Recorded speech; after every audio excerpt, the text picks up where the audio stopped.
Hello दोस्तों और बहनों। अरे बहनों को तो मैं बाद में नमस्ते बोलूँगी। पहले थोड़ा आप सबको अपना परिचय दे दूँ। मेरा नाम है निशा। उम्र हो गई है 27 की। शादी को अभी 4 साल ही हुए हैं, पर मैं अभी भी वैसी ही लगती हूँ जैसे कॉलेज के टाइम में लगती थी। लोग कहते हैं ना कि मेरी कमर अभी भी 28 की है और जो ऊपर का है वो। अरे छोड़ो, हंस लो, शर्मा मत जाना। मैं रहती हूँ एक छोटे से मोहल्ले में, जहाँ सब एक दूसरे को जानते हैं और शाम को छत पर चाय पीते हुए पूरी गली की खबर लेते हैं। मेरा घर 2 मंजिला है और ठीक बगल में नया लड़का आया है रहने। नाम है उसका अर्जुन। उम्र होगी कोई 29 से 30। अविवाहित है, नौकरी करता है शहर में, पर घर पर आता है तो बस आता है। लंबा है, चौड़ा है, गोरा है, और जब भी शर्ट की बाहें चढ़ाता है ना तो उसकी नसें उभर के दिखती हैं। अरे छोड़ो ना, मैं क्या उसका बखान करने बैठी हूँ। तो बात ये हुई कि जब वो पहली बार घर में घुसा था, मैं अपनी छत पर कपड़े सुखा रही थी। उस दिन मैंने पीली साड़ी पहनी थी। थोड़ा पतला कपड़ा था, हवा भी तेज़ चल रही थी। साड़ी का पल्लू बार बार उड़ रहा था और मैं उसे बार बार पकड़ पकड़ के थक गई थी। अचानक उसने नीचे से आवाज़ लगाई, भाभी, आपका कपड़ा गिर गया। मैंने झुक के देखा तो मेरा एक लाल कलर का, मतलब वो जो रोज़ पहनती हूँ, वो नीचे ज़मीन पर पड़ा था। मैं शर्मा के मर गई। उसने उठाया और ऐसे हाथ बढ़ाया जैसे कुछ हुआ ही ना हो। मैंने झट से लिया और बोली, थैंक यू अर्जुन भैया। उसने मुस्कुरा के कहा, भैया मत बोलो भाभी, मैं तो तुमसे बस 2-3 साल बड़ा हूँ। उसकी आवाज़ में कुछ था, ऐसा लगा जैसे मेरे कान में घी डाल दिया हो। उसके बाद से धीरे धीरे बातें बढ़ने लगीं। पहले सिर्फ छत से छत, हाय हेलो। फिर मैं जब कूड़ा फेंकने जाती तो वो दरवाजे पर खड़ा मिलता। एक दिन तो मैंने देखा वो मेरे घर के बाहर खड़ा है और मेरे नाम की नेम प्लेट को ऐसे घूर रहा है जैसे पहली बार देख रहा हो। मैंने दरवाज़ा खोला तो वो चौंक गया। बोला, भाभी वो, मैं सोच रहा था कि आपकी बेल बजाऊं कि नहीं। दरअसल मेरे घर में नमक खत्म हो गया। मैं हंस पड़ी। अरे नमक? इतनी रात को नमक? उसने सर खुजाया। हाँ, वो बनाई थी मैगी, पर बिना नमक की फीकी लग रही थी। मैंने कहा, रुको, लाती हूँ। जब मैं नमक लेके आई तो उसने ऐसे हाथ बढ़ाया कि मेरी उंगलियां उसके हाथ से टच हो गईं। बस 2 सेकंड, पर लगा जैसे करंट सा दौड़ गया। उसने कहा, भाभी तुम्हारी उंगलियां तो बहुत नरम हैं। मैंने झट से हाथ पीछे खींच लिया और बोली, जाओ मैगी बनाओ। फिर एक दिन ऐसा हुआ कि मेरे पति को ऑफिस से देर रात का कॉल आया कि उन्हें 3 दिन के लिए इंदौर जाना पड़ेगा। मैं अकेली थी घर में। रात को 11 बजे बिजली चली गई। मैं तो वैसे भी अंधेरे से डरती हूँ। मोमबत्ती जलाने की कोशिश की पर माचिस गीली थी। मैंने सोचा चलो अर्जुन से मांग लेती हूँ। मैं चुपके से दरवाज़ा खोला और उसकी बेल बजाई। उसने दरवाज़ा खोला, सिर्फ बनियान और लोअर में था। पसीना बह रहा था उसका। बोला, भाभी क्या हुआ?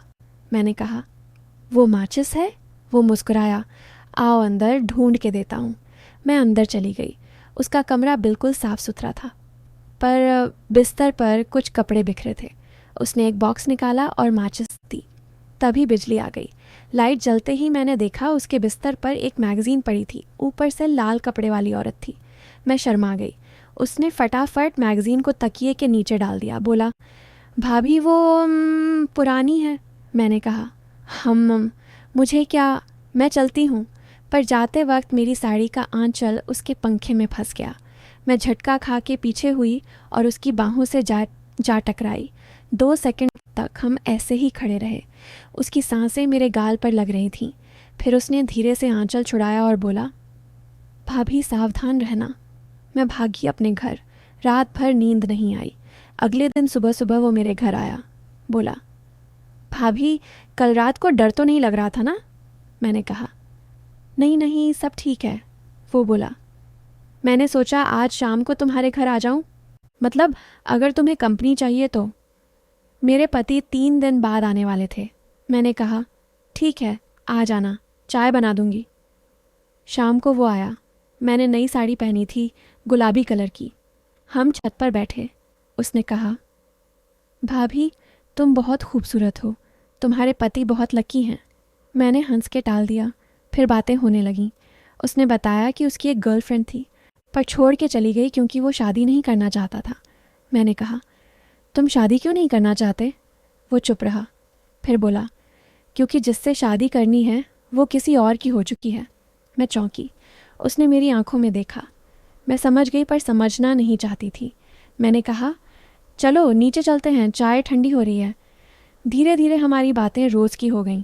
वो मेरे घर आता, मैं उसके घर जाती। एक दिन मैं उसके घर गई तो उसने कहा, भाभी आज तुम कुछ बनाओ ना। मैंने पूछा, क्या बनाऊं? उसने कहा, जो तुम्हारी स्पेशल डिश है। मैंने हंस के कहा, मेरी स्पेशल डिश तो सिर्फ मेरे पति खाते हैं। वो चुप हो गया। फिर बोला, भाभी तुम्हें पता है मैं तुमसे बहुत मतलब तुम बहुत अच्छी हो।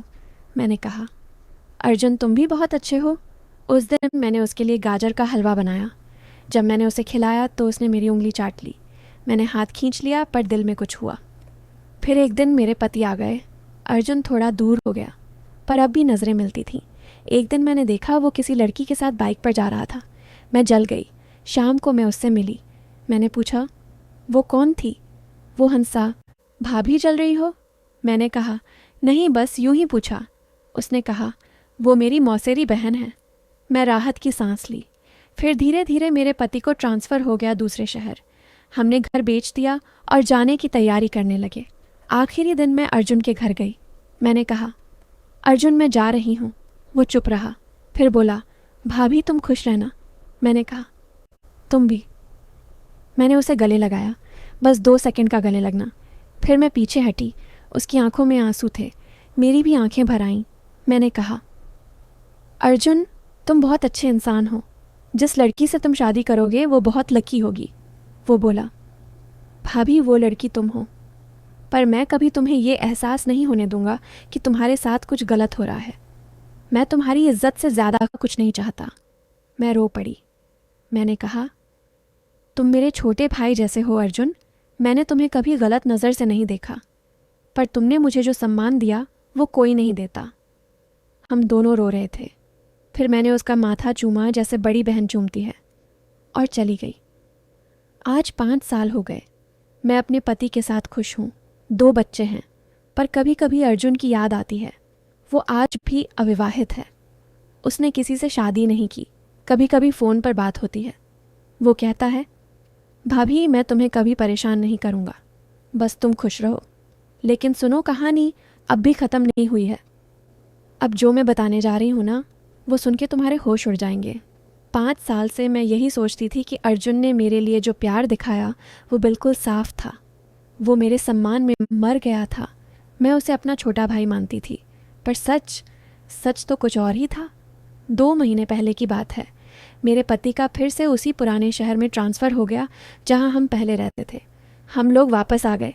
पुराना घर तो बिक चुका था, इसलिए हमने दूसरा घर ले लिया, पर गली वही थी। मैं डर रही थी कि अर्जुन से मुलाकात होगी तो क्या करूँगी।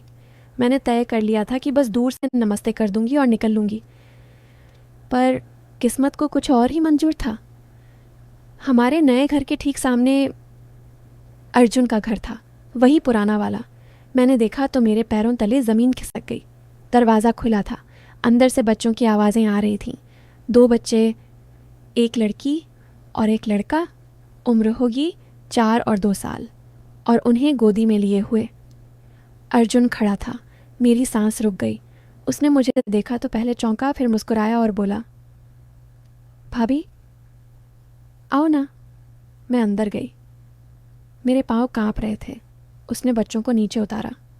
लड़की दौड़ के मेरे पास आई और बोली, मम्मा मम्मा देखो आंटी आई हैं। मैं पत्थर हो गई। अर्जुन ने हंसते हुए कहा, निशा भाभी, ये हमारी बेटी है, नाम रखा है निशा तुम्हारे नाम पर, और ये छोटू अर्जुन जूनियर। मैं कुछ बोल ही नहीं पा रही थी। उसने चाय लाने को कहा। जब चाय पी रहे थे तो मैंने धीरे से पूछा, अर्जुन तुमने शादी कब की और मुझे बताया तक नहीं? वो चुप रहा। फिर बहुत धीरे से बोला, भाभी मैंने शादी नहीं की। मेरा दिल ज़ोर से धड़का। मैंने पूछा, तो ये बच्चे? अर्जुन ने आंखें नीची कर लीं और बोला, ये बच्चे तुम्हारे हैं भाभी, हमारे हैं। मेरे हाथ से चाय का कप गिरते गिरते बचा। मैं चिल्लाई, पागल हो गए हो अर्जुन, क्या बकवास कर रहे हो? वो रोने लगा। फिर जो उसने बताया वो सुन के मेरी दुनिया ही बदल गई। उसने कहा, बबिया, तुम्हें याद है वो 3 दिन जब भैया इंदौर गए थे?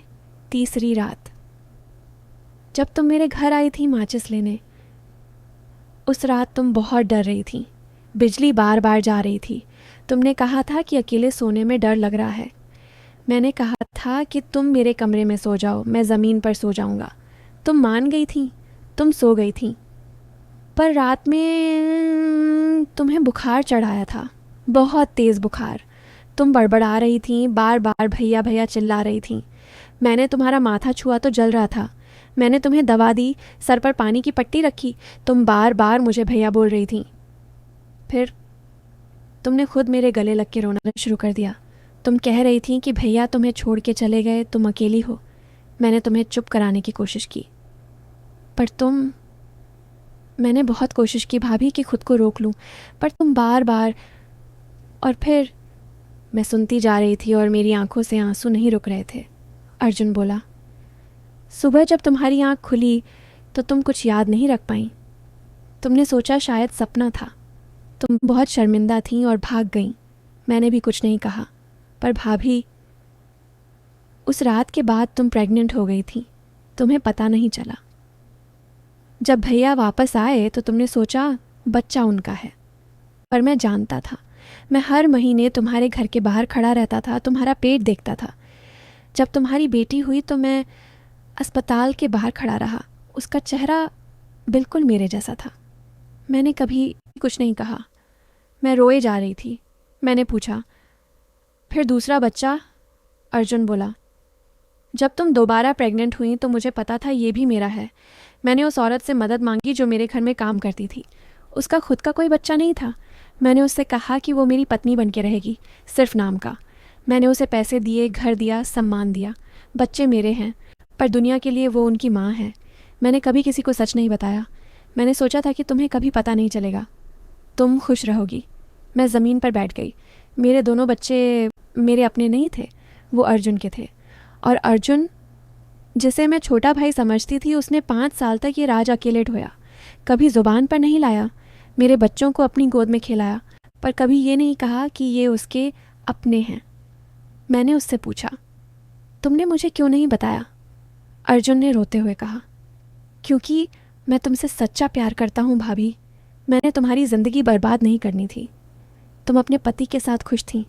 मैंने सोचा मेरे बच्चे मेरे पास हैं, मैं उन्हें पालूंगा, तुम्हें कभी तकलीफ़ नहीं दूंगा। मैं उसके गले लग के रोने लगी। मेरे बच्चे दौड़ के आए और हम दोनों को गले लगाने लगे। उस दिन मैंने अपने बच्चों को पहली बार सच में देखा। उनकी आंखें अर्जुन की आंखें थीं, उनकी नाक अर्जुन की नाक। आज हम तीनों, मैं, अर्जुन और मेरे पति, सब कुछ जानते हैं। मेरे पति ने मुझे माफ़ कर दिया। वो कहते हैं कि जो हुआ वो गलत वक्त में हुआ। अब बच्चे हमारे सबके हैं। अर्जुन अब भी मेरे सामने भाभी से बोलता है, पर अब जब वो बच्चों को गोद में लेता है तो मैं देखती हूँ उसकी आंखों में जो सुकून है वो किसी बाप की आंखों में ही होता है। तो दोस्तों, ये थी मेरी और अर्जुन की असली कहानी। अब बताओ, क्या तुम्हें भी रोंगटे खड़े हो गए? मैं आज भी जब अर्जुन को देखती हूँ तो बस एक ही बात सोचती हूँ, सच्चा प्यार वाकई चुप रहना जानता है। बस इतना चुप कि पूरी ज़िंदगी निकल जाए और किसी को पता भी ना चले।